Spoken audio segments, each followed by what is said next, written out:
the original idea was born with the AESA started providing a way to connect students and young professionals with potential mentors, and quickly was joined by the healthcare professionals to enhance it beyond just engineering and science. The main purpose of the event is really the underlying principle is to bring students and young professionals together with people who are already in their careers or are retired and want to give back. And that has continued to fuel us. But as Dr. Garvey said, we see not only that, but now we see more collaboration, not only between the groups in order to provide the services. Now we're up to 12 organizations. We may be up to 14 by the time we have our actual meeting in March. But it's also allowing people to work together on a business level, providing networking as well.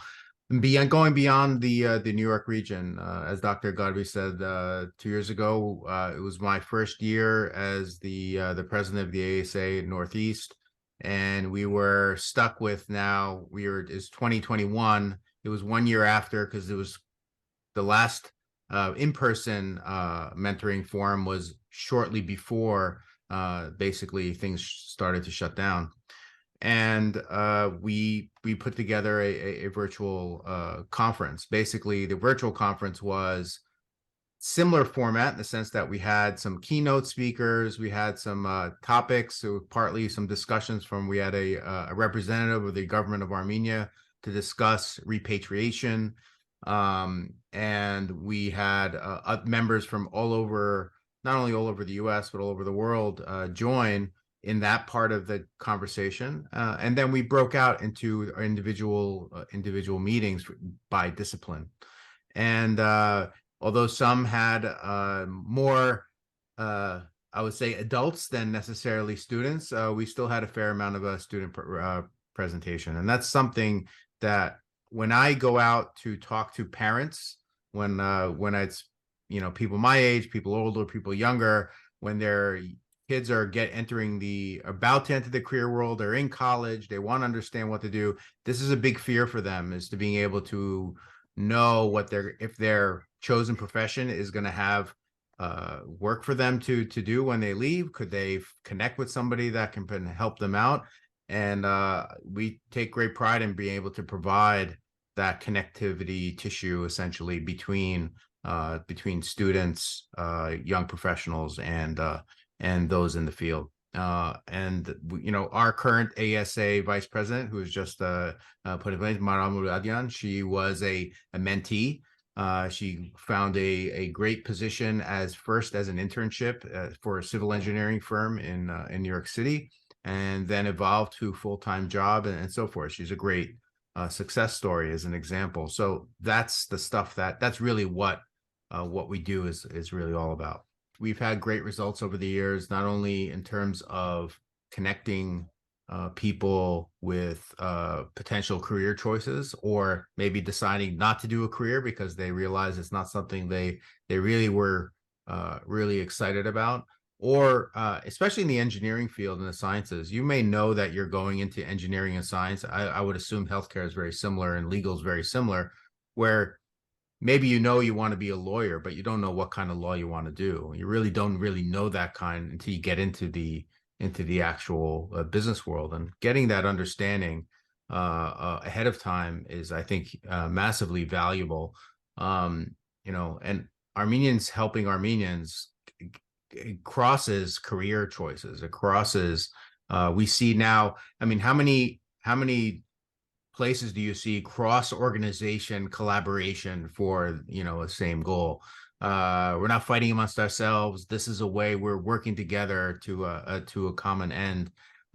Recently, last year, the year before, we had right when COVID was clearing up, we had a giant mixer. It was no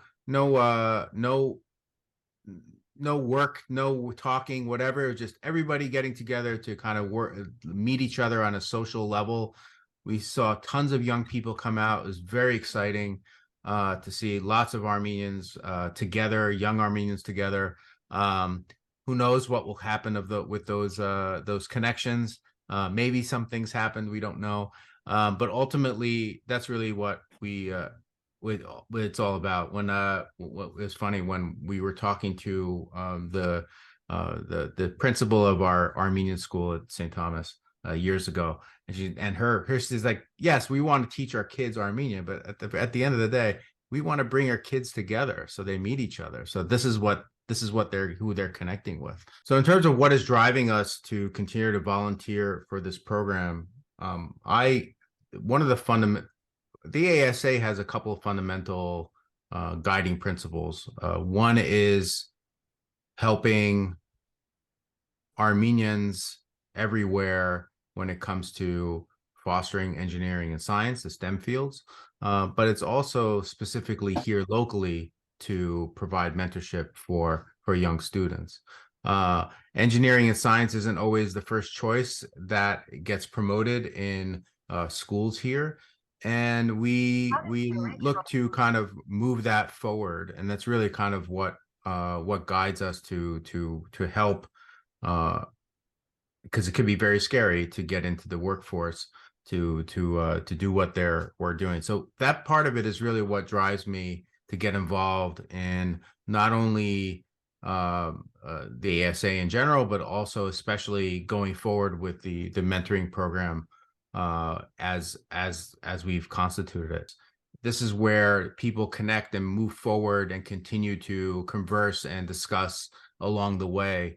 It's not just that this one time, a couple of hours in an evening at Fordham University. It's really sets the process to move forward. So in terms of what's new and different this year, we have more organizations than we've ever had before join. Not only organizations that are geared towards a certain kind of profession, like medical and law and engineering and science, but also some of the political organizations are getting involved to talk about politics. We have representatives from the clergy coming to talk about the priesthood as a potential career option or work within the church ranks, as well as we have a number of other new work-related organizations that are getting involved. And now we're seeing like more and more. We have advertising coming. We have people in law enforcement. We've had that in the past. More of that. I'll be talking a little bit about cybersecurity, which is an exciting topic. And we're getting a lot of interest in that, and finance and more. We also have a very interesting keynote speaker this year, Igor Khalatian, who is an entrepreneur. Also, he has started some software companies, sold it to very large firms, continuing to do that, is involved with FAST, which is the Foundation for Advancing Science and Technology in Armenia. He's the first Armenian to climb Everest. So should be a very interesting conversation about his experience as well. We're looking forward to seeing everybody. Anybody can join. Please register. We have a website to register on. It's called armenianmentors.org. There's a very simple registration form on there. Will be March 10th at 6:30 p.m. at Fordham University. More details are on the website about the location. If you cannot be there in person, although if you're in the New York, New Jersey area, I really implore you to come in person. We will have some virtual options, which we will send out, so please register anyway. But we're looking forward to seeing folks out there. We will have food and drink as well, and for the students, a chance to win some gift cards as well.